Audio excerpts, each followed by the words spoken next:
सुप्रभात बच्चों। हिंदी की कक्षा में आप सबका स्वागत है। पिछली कक्षा में हम लोगों ने पाठ 11 बूट पॉलिश वाला ये कहानी प्रारंभ की थी, जो कि पृष्ठ संख्या 88 पर दी गई है। यह कहानी हम आधी पढ़ चुके हैं।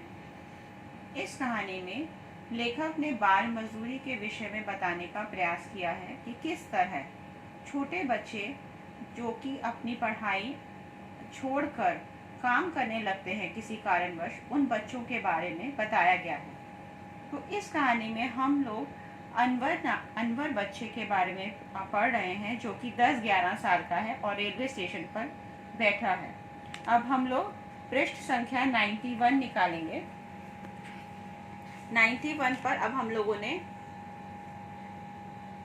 यहाँ से प्रारंभ करना है कहानी को। मेरी उत्सुकता बढ़ती जा रही थी। ऐसे बच्चे जो अक्सर छोटू के नाम से जाने जाते हैं, प्राय घर से भागकर आते हैं। यानी कि लेखक जो अभी तक अनवर से बात कर रहा था उसके काम के बारे में कि वो कहाँ से आया है, कहाँ रहता है, अपने पैसे कहाँ रखता है, अब वह ये जानने का अब उसकी उत्सुकता उस अनवर से बात करके और ज़्यादा बढ़ती जा रही थी। ऐसे बच्चे जो अक्सर छोटू के नाम से जाने जाते हैं, लेखक को लगने लगा कि ये जो बच्चे छोटू के नाम से जाने जाते हैं, ये बच्चे ज़्यादातर घर से भाग कर आते हैं। ऐसी लेखक की सोच थी। मुंबई भागकर आने के फिल्मी प्रलोभन भी कम नहीं है। लेखक को यह भी लगने लगा कि बहुत से बच्चे इसलिए भी घर से भाग कर आते हैं कि उन्हें फिल्मों में काम करने का लालच उत्पन्न हो जाता है। परंतु अनवर तो घर से भागकर नहीं आया है, वह तो अपने गांव के आदमी के साथ आया है। परंतु यहाँ मुंबई में तो वह कुछ उसी तरह रह रहा है जैसे अन्य भागे हुए बच्चे रहते हैं। कुछ भागे हुए होते हैं और कुछ बहकाए हुए। ये सब बातें लेखक के मन में, जो कि बात कर रहा था अनवर से, उसके मन में, उसके दिमाग में चलने लगी कि ये बच्चा कौन है, कहाँ से आया है, किस वजह से यहाँ पर बैठा हुआ है। और एक के बाद लेखक के मन में कई तरह के सवाल उत्पन्न हो रहे थे। अनवर बेचारा बहकाया हुआ लगता है। अब उस व्यक्ति को लगने लगा कि अनवर बहुत बहकाया हुआ सा लगता है। बदमाश लोगों ने दलाल रखे होते हैं जो बच्चों को बहकाकर ले जाते हैं, क्योंकि अबोध बच्चों को बहलाना और बहकाना दोनों ही आसान होता है।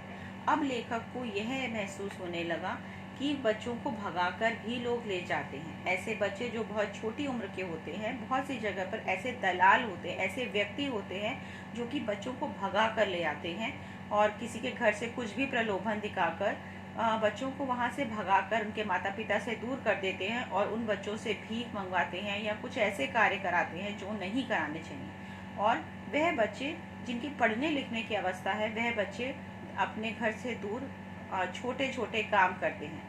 और लेखक के मन में ये धारणा थी कि अबोध बच्चों को बहलाना, यानी कि छोटे बच्चों को बहलाना भी बहुत आसान होता है। उनको अगर आप किसी भी तरह का प्रलोभन दें, लालच दें, तो खिलौने का या किसी भी तरह का, तो वह बच्चे बहुत जल्दी लालच में आकर वो दूसरे व्यक्ति के साथ चले जाते हैं। गांव का आदमी तुम्हारे घर में बताकर लाया था क्या? अब लेखक ने, उस व्यक्ति ने अनवर से बात करना आरंभ किया दोबारा से। क्या गांव का आदमी जब तुम्हें लेकर आया था तो तुम्हारे घर में बताकर लाया था या तुम्हें चुपचाप से लेके आ गया था? अनवर कहता है, मेरी माँ को बोला था। लेखक फिर पूछता है, क्या बोला था? मुंबई में नौकरी मिलती है, पैसा कमाकर भेजेगा। अब अनवर कहता है, उसने कहा था कि मुंबई में मैं ले जा रहा हूँ, मैं इसको ले जाऊंगा, वहाँ यह पैसा कमाएगा और वह भेजेगा आपको पैसा। उस व्यक्ति ने फिर पूछा, पिताजी क्या करते हैं? अनवर ने कहा, मर गए। बाप के मरने के बाद वह आकर माँ से बोला कि मुझे मुंबई भेज दो। और अनवर ने बताया कि उसके पिताजी का देहांत हो चुका है, अब वह इस दुनिया में नहीं है और उनके मरने के उपरांत ही वह व्यक्ति उसकी माँ के पास गया था और उसको मुंबई चलने के लिए कहा। माँ ने मना नहीं किया? वह व्यक्ति पूछता है। अनवर कहता है, पैसा कमाने का है ना, यानी पैसा कमाने के लिए उसकी माँ ने उसको यहाँ भेज दिया है। घर में और भी भाई बहन है क्या? अब वह व्यक्ति पूछता है। अनवर बोलता है, छोटा भाई है, बहन भी है। उनके पास नहीं जाने का है क्या? अनवर चुप हो जाता है, वह कोई जवाब नहीं देता है। मुझे ध्यान आया कि अनवर को शायद भूख लग रही होगी। अब इस व्यक्ति को ध्यान आता है कि बहुत देर से वह बात कर रहा है। हो सकता है अब इस बच्चे को, क्योंकि बच्चे की अवस्था 10-11 वर्ष की है और छोटा बच्चा है, हो सकता है उसको भूख लग गई हो। पूछने पर पता चला कि उसने सुबह से कुछ भी नहीं खाया था। गैराज खुलने के इंतज़ार में है, यानी कि वह छोटा बच्चा है, उसके पास पैसे नहीं है। वह इंतज़ार कर रहा है कि कब वह व्यक्ति आएगा जिसको उसके पास, और वह गैराज खोलेगा और वह उससे पैसे लेगा। पास ही में कैंटीन थी। मैंने अनवर से मालूम किया कि वहाँ क्या मिलेगा। उसने बताया कि 1 रुपये में बड़ा सांभर मिल जाएगा। मैंने उसे 1 रुपये देकर कहा कि वहाँ कुछ खाकर वापस आ जाए। अब उस व्यक्ति ने उसको पैसे दिए, क्योंकि उसके मन में बहुत दया उत्पन्न हो गई, क्योंकि वह बच्चा बहुत छोटा था। उसको लगा बच्चा भूखा है, उसे कुछ खा लेना चाहिए। उसके जाने के बाद साथ बैठे सज्जन ने अपनी तटस्थ मुस्कुराहट को मुखर करते हुए 2 शब्दों में अपनी प्रतिक्रिया व्यक्त कर दी। और जब वह बच्चा चला गया, यानी अनवर चला गया, तो उसके जाने के बाद एक बहुत, जो साथ में सज्जन बैठे थे, तटस्थ मुस्कुराहट का मतलब हुआ कि उन्होंने बहुत उदासी भरी मुस्कुराहट देते हुए अपनी प्रतिक्रिया जाहिर किया कि वह दोनों बात करते, तो एक उदासी भरी मुस्कुराहट उन्होंने दे दी। अगले प्रश्न पर आएंगे। अनवर 1 रुपया लेकर कैंटीन गया और सांबर वड़ा खरीदकर कुछ ही देर में लौट आया। गाड़ी छूटने में अभी आधे घंटे से भी अधिक समय बाकी था। गाड़ी की प्रतीक्षा में बैठे यात्री की सहानुभूति इतने से और अधिक क्या हो सकती है। कुछ देर और बात करने का समय था, तो सोचा कि गांव के आदमी की भी कुछ जानकारी ले लूं। अनवर वापस आ चुका था और वह व्यक्ति उससे बात कर रहा था। अब उस व्यक्ति के जाने का समय नजदीक आ रहा था, परंतु उसके मन में उत्सुकता अनवर के लिए इतनी अधिक बढ़ गई थी कि उसको लगा कि वह कुछ 2-4 बातें और अनवर से पूछे। वह गांव वाला आदमी कहाँ है? अनवर कहता है, मुझे नहीं मालूम। वह व्यक्ति फिर पूछता है, कहाँ रहता है, मालूम नहीं है? अनवर कहता है, नहीं, गैराज वाले के पास तुम्हें छोड़कर मैं कहाँ चला गया? अनवर कहता है, पता नहीं कहाँ है। उसका नाम क्या है? अनवर फिर कहता है, मुझे नहीं पता। गैराज वाले का नाम मालूम है? अनवर कहता है, उस्ताद, सब लोग उसको उस्ताद बोलते हैं। नाम, पता, विषय, इन प्रश्नों का उत्तर देते हुए अनवर की आंखें कुछ कहना चाहती थी। क्या कहना चाहती थी? वह शायद अनवर को भी ठीक मालूम नहीं था। जब वह अपने विषय में अनवर बता रहा था, तो उसकी आंखों से उस व्यक्ति को लग रहा था कि यह बच्चा मुझे कुछ कहना चाहता है या अपने विषय में बताना चाहता है, परंतु वह क्या कहना चाहता था, क्योंकि वह बच्चा भी उस व्यक्ति से अनजान था, वह व्यक्ति भी अनवर से अनजान था। वह चाह कर भी उस बच्चे की मदद नहीं कर पा रहा था, परंतु फिर भी इन आंखों में बहुत कुछ पढ़ा जा सकता था। और उस व्यक्ति को लगा कि उस बच्चे की आंखों से बहुत कुछ पढ़ा जा सकता है। वह बच्चा बहुत उदास था, शायद वह अपने घर वापस जाना चाहता था। बच्चों को बहका कर ले जाने वाले दलाल और उनके उस्ताद इन बच्चों को ऐसी दहशत में रखते हैं कि बच्चे उनका नाम तक किसी को बता नहीं सकते हैं। वह व्यक्ति अब ये बात करता है कि जो व्यक्ति बच्चों को भगा कर लाते हैं उन्हें दलाल कहा जाता है या उस्ताद कहा जाता है।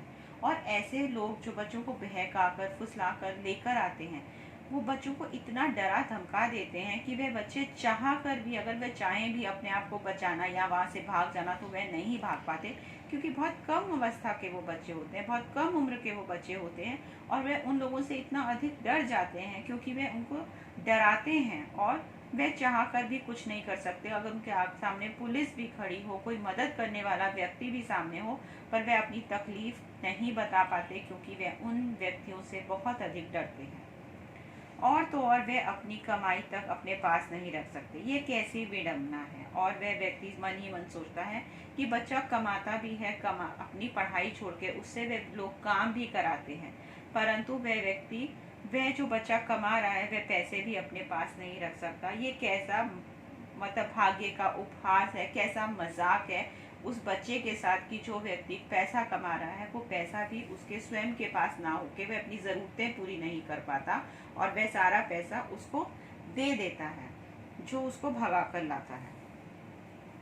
मैंने अनवर को सलाह दी कि वह जमा करके अपने पास रखे और जल्दी से जल्दी वापस घर चला जाए। उस व्यक्ति ने उसको समझाने का प्रयास किया कि अब तुम यहाँ से जल्दी चले जाओ, यहाँ मत रुको, पैसा कमाओ और अपनी माँ के पास लौट जाओ।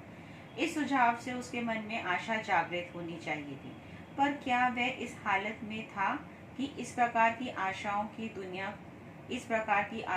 दुनिया को जानता हो?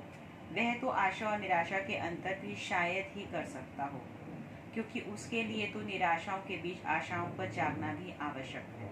अब वह व्यक्ति उसको समझाने का प्रयास करता है, परंतु मन ही मन वह व्यक्ति अपने मन से प्रश्न करता है, क्या ये बच्चा मेरी बात को समझेगा? क्या उसके मन में आशा उत्पन्न होगी? क्या उसे लगता है कि वो पैसा कमाकर अपने पास रखे और अपनी माँ के पास लौट जाए और अपने गाँव चला जाए?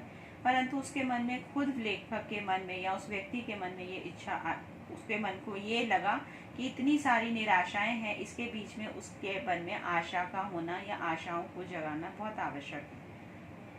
मुझे तो उस बच्चे पर सहानुभूति है। उस व्यक्ति को उस छोटे से अनवर बच्चे के ऊपर बहुत ही दरस आता है, दया आती है और सहानुभूति होती है उसके प्रति, जिसके खेलने और पढ़ने लिखने की उम्र कमाई की उम्र में बदल चुकी। क्या वह कभी अन्य बच्चों की तरह उछल कूद करता होगा? क्या वह उधम मचाता होगा? तो बच्चों, ऐसे बहुत बच्चे होते हैं जिनको लोग घर से भगा कर ले जाते हैं, उनसे कम उम्र में ऐसे कार्य कराते हैं और उनसे भीख मंगवाते हैं या उनसे गलत कार्य कराते हैं जो कि उनकी अवस्था नहीं होती। पढ़ने लिखने की अवस्था में बच्चे घर से जो जिनके उठा लिया जाता है, उनके भविष्य बहुत भयानक होता है, अच्छा नहीं होता। तो इसलिए ये बहुत आवश्यक है कि जिस उम्र में आपके पास जो कुछ है, आपको उन चीज़ों को से आनंदित होना चाहिए और पढ़ने लिखने की अवस्था में पढ़ना चाहिए। किसी के बहलावे में आकर आपको कभी इधर और उधर नहीं जाना चाहिए। ये बहुत ध्यान रखें कि आपके माता पिता जो आपको कहते हैं, आप उन बातों को सुने और समझें और किसी के बहकाने और फुसलाने में कभी ना आए। तो इस कहानी के माध्यम से हम ये समझते हैं और लेखक ने समझाने का प्रयास किया है कि बाल मजदूरी एक अभिशाप है। हमें बाल मजदूरी पर कदम उठाना चाहिए और हमें अपने घर में भी ऐसे बच्चों को कार्य नहीं कराना चाहिए जो कि छोटी अवस्था के। हमें उन बच्चों को पढ़ने लिखने के लिए प्रेरित करना चाहिए। अब हम लोग प्रश्न उत्तर करेंगे। आप लोग अपनी पुस्तिका में प्रश्न उत्तर करेंगे। अनवर कहाँ बैठा हुआ था? अनवर मुंबई रेलवे स्टेशन पर बैठा हुआ था। अनवर क्या काम करता था? अनवर बूट पॉलिश का काम करता था। अनवर का गांव कहाँ था? अनवर का गांव जयपुर के पास था। अनवर पैसे किसके पास रखता था? अनवर पैसे गैराज वाले के पास रखता था। लेखक ने अनवर को क्या सलाह दी? लेखक ने अनवर को सलाह दी कि वह पैसे जमा करके घर लौट जाए। इसके पश्चात आगे है प्रश्न उत्तर, लिखित में आप आएंगे। अनवर की उम्र कितनी थी? अनवर की उम्र लगभग 10-11 साल थी। अनवर के पास कितने रुपए थे? अनवर के पास 40 रुपए थे। अनवर मुंबई क्यों आया था? अनवर मुंबई पैसा कमाने के लिए आया। इसके बाद एक प्रश्न उत्तर हम लोग करेंगे। पहला प्रश्न है, स्टेशन में घूमने वाले बच्चे लेखक से क्या कह रहे थे? तो इन प्रश्नों के उत्तर आप अपनी पुस्तक में ही देखेंगे, पुस्तक में ही उत्तर हैं। तो मैं आप लोगों को बता देती हूँ और आप पुस्तक में ढूंढ लेंगे। स्टेशन में घूमने वाले बच्चे लेखक से कह रहे थे कि टिकट चाहिए तो अभी दिलवा देते हैं। कोई इस उम्मीद से आ रहा था कि लेखक को कुली की जरूरत है क्या? दूसरा प्रश्न है, लेखक ने अनवर से बातचीत क्यों की? उत्तर है, लेखक को अभी 2 घंटे गाड़ी की प्रतीक्षा करनी थी। समय काटने के विचार से लेखक ने उस बच्चे के साथ बातचीत करनी आरंभ कर दी। तीसरा प्रश्न है, अनवर को बूट पॉलिश का सामान चोरी कैसे हो गया? उत्तर है, अनवर को एक दिन अचानक झपकी आ गई। आंख खुली तो उसने देखा कि उसका बूट पॉलिश का सामान कोई उठाकर ले गया है। अगला प्रश्न है, घर से भागकर आए बच्चों के बारे में लेखक के क्या विचार थे? तो इसका उत्तर आप लोग यहीं पर देखेंगे, यहीं पर दिया गया है। यहाँ पर आप लोग इसका उत्तर देखेंगे। ऐसे बच्चे जो अक्सर छोटू के नाम से जाने जाते हैं, प्राय घर से भाग कर आते हैं। कई बार लोग मुंबई में फिल्मों का प्रलोभन दिखाकर भी बच्चों को घर से भगाकर ले जाते हैं। तो मैं आशा करती हूँ आप लोगों को अभी तक यहाँ तक समझ आ गया होगा प्रश्नोत्तर। अब आपको अगर कोई भी तरह का पर कठिनाई आएगी तो मैं आपको अगली कक्षा में समझा दूँगी। आज की कक्षा यहीं समाप्त होती है। धन्यवाद।